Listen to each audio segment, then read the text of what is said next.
menjelaskan apa itu pengertian penataan ruang, tujuannya, dan apa itu hukum tata ruang beserta dasar hukumnya. Penataan ruang menurut Undang-Undang Nomor 26 Tahun 2007 tentang penataan ruang adalah suatu sistem proses perencanaan tata ruang, pemanfaatan ruang, dan pengendalian pemanfaatan ruang. Lalu, apa yang menjadi tujuan dari penataan ruang? Tujuannya adalah untuk mewujudkan ruang atau lingkungan wilayah nasional yang aman, nyaman, produktif, dan berkelanjutan, dan lebih lengkapnya ada di Pasal 3 Undang-Undang Nomor 26 Tahun 2007. Hukum tata ruang merupakan bidang hukum yang memiliki peran sentral dalam mengatur tata cara penggunaan dan pengelolaan ruang dalam suatu wilayah. Dalam pemikiran hukum mengenai hukum tata ruang ini berperan sebagai pengatur distribusi sumber daya dan fasilitas secara adil di suatu wilayah, dan juga hukum tata ruang dipandang sebagai suatu instrumen dalam mencapai keadilan sosial dan spasial. Hukum tata ruang ini sudah diatur dalam Undang-Undang Nomor 26 Tahun 2007 tentang penataan ruang. Di dalam undang-undang ini dijelaskan bahwa tata ruang adalah wujud struktur ruang dan pola ruang. Di dalamnya hukum tata ruang ada yang namanya penataan ruang. Lalu apa itu penataan ruang? Baik, untuk selanjutnya di sini saya akan membahas tentang asas-asas dalam penataan ruang. Seperti yang kita ketahui, asas dalam penataan ruang itu ada 9. Yang pertama yaitu keterpaduan. Menurut asas keterpaduan, penataan ruang dijalankan dengan mengintegrasikan berbagai kepentingan dengan sifat lintas sektor, lintas wilayah, serta lintas pemangku kepentingan. Baik, untuk asas yang kedua yaitu asas keserasian, keselarasan, dan keseimbangan, di mana dalam penataan ruang dijalankan untuk mewujudkan keserasian antara struktur ruang dan pola ruang. Yang ketiga, asas keberlanjutan, di mana dalam penataan ruang dilakukan untuk menjamin kelestarian serta kelangsungan daya tampung dan daya dukung lingkungan dengan memperhatikan kepentingan generasi yang akan datang. Asas yang keempat yaitu asas keberdayagunaan dan keberhasilan. Asas yang keempat yaitu asas keberdayagunaan dan keberhasilan. Penataan ruang dilakukan dengan memaksimalkan manfaat ruang serta sumber daya yang terkandung di dalamnya. Selain itu juga menjamin terciptanya tata ruang yang berkualitas. Untuk asas yang kelima yaitu asas keterbukaan. Asas-asas penataan ruang yang berikutnya adalah asas keterbukaan, di mana ruang diciptakan dengan memberi akses yang sangat luas pada masyarakat supaya masyarakat mendapat informasi yang berkaitan dengan penataan ruang. Asas yang keenam yaitu asas kebersamaan dan kemitraan. Penataan ruang dilakukan dengan melibatkan semua pemangku kepentingan, yaitu masyarakat, pemerintah. Untuk yang ketujuh, asas perlindungan kepentingan umum. Asas penataan ruang yang tertuang dalam Undang-Undang Nomor 26 Tahun 2007 adalah perlindungan kepentingan umum, di mana penataan ruang dilakukan dengan mengutamakan kepentingan masyarakat. Yang kedelapan, asas kepastian hukum dan keadilan. Penataan ruang juga dilakukan dengan mempertimbangkan rasa adil masyarakat serta melindungi hak kewajiban seluruh pihak yang adil dan kepastian hukumnya. Asas yang kesembilan yaitu asas akuntabilitas. Baik, di sini selanjutnya saya akan membahas tentang peran siapa saja sih yang terlibat dalam penataan ruang. Baik, yang terlibat dalam penataan ruang ini adalah masyarakat, pemerintah pusat, dan pemerintah daerah, di mana masyarakat juga memiliki hak dan kewajiban juga untuk terlibat dalam penataan ruang, sebagaimana sesuai dengan asas keterbukaan dalam asas-asas penataan ruang.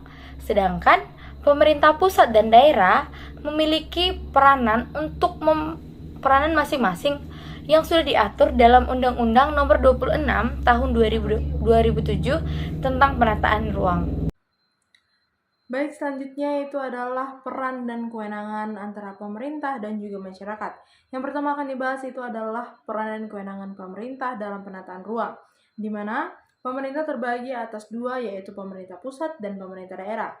Pemerintah pusat memiliki kewenangan untuk melakukan perencanaan, penetapan, dan pelaksanaan penataan ruang kawasan strategis nasional.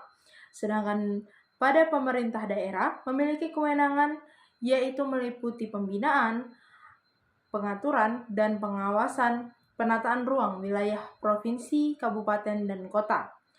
Setiap pelaksanaan penataan ruang, baik itu di pemerintah pusat dan pemerintah daerah, haruslah terlebih dahulu melakukan penyebaran informasi kepada masyarakat sesuai dengan asas keterbukaan dan melakukan standar pelayanan minimal pada bidang penataan ruang. Lalu yang kedua itu adalah peran masyarakat meliputi hak dan kewajiban. Sebagaimana yang telah diatur dalam pasal 60-61 Undang-Undang Nomor 27 Tahun 2007 tentang penataan ruang. Adapun hak masyarakat itu adalah yang pertama, masyarakat berhak untuk mengetahui rencana tata ruang. Yang kedua, masyarakat berhak untuk meminta pertambahan nilai ruang sebagai akibat penataan ruang. Lalu yang ketiga, masyarakat memperoleh penggantian yang layak atas kerugian yang ditimbulkan akibat kegiatan pembangunan yang sesuai dengan penataan ruang. Lalu selanjutnya, masyarakat dapat mengajukan keberatan kepada pejabat berwenang jika dirasa mengalami kerugian akibat pembangunan dalam penataan ruang. Lalu, masyarakat juga dapat mengajukan gugatan ganti rugi kepada pemerintah atas kegiatan pembangunan yang tidak sesuai dengan rencana tata ruang dan menimbulkan kerugian. Adapun kewajiban dari masyarakat yaitu yang pertama harus menaati rencana tata ruang yang telah ditetapkan. Yang kedua, masyarakat harus bisa memanfaatkan ruang yang telah diizinkan untuk melakukan pemanfaatan ruang dari pejabat yang berwenang. Lalu yang ketiga, masyarakat itu harus mematuhi ketentuan yang telah ditetapkan dalam persyaratan izin pemanfaatan ruang. Dan yang terakhir adalah masyarakat mampu memberikan akses terhadap kawasan yang oleh ketentuan pemerintah itu telah dinyatakan sebagai milik umum. Di sini saya Ferdi Ramadan akan melanjutkan pembahasan dari teman-teman saya. Nah, pembahasannya itu mengenai isu dan tantangan apa saja yang terdapat dalam perencanaan tata ruang. Nah, perencanaan tata ruang ini mengalami berbagai tantangan dan isu yang cukup kompleks, terutama di tengah perubahan zaman yang serba cepat dan modern saat ini. Dengan tuntutan pembangunan keberlanjutan dan perubahan iklim, tantangannya itu atau isu tersebut adalah satu, integrasi keberlanjutan lingkungan dan iklim, di mana rencana tata ruang bisa saja gagal dikarenakan gagal mengintegrasi seluruh aspek keberlanjutan tersebut.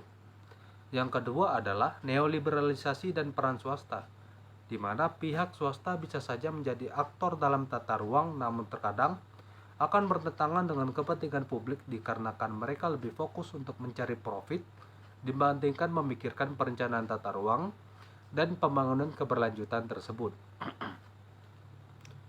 Yang ketiga adalah kesulitan koordinasi antar regional dalam perencanaan tata ruang, di mana di Indonesia memiliki banyak sekali provinsi beserta pemerintah daerahnya yang memiliki kewenangan tersendiri dalam mengelola wilayahnya.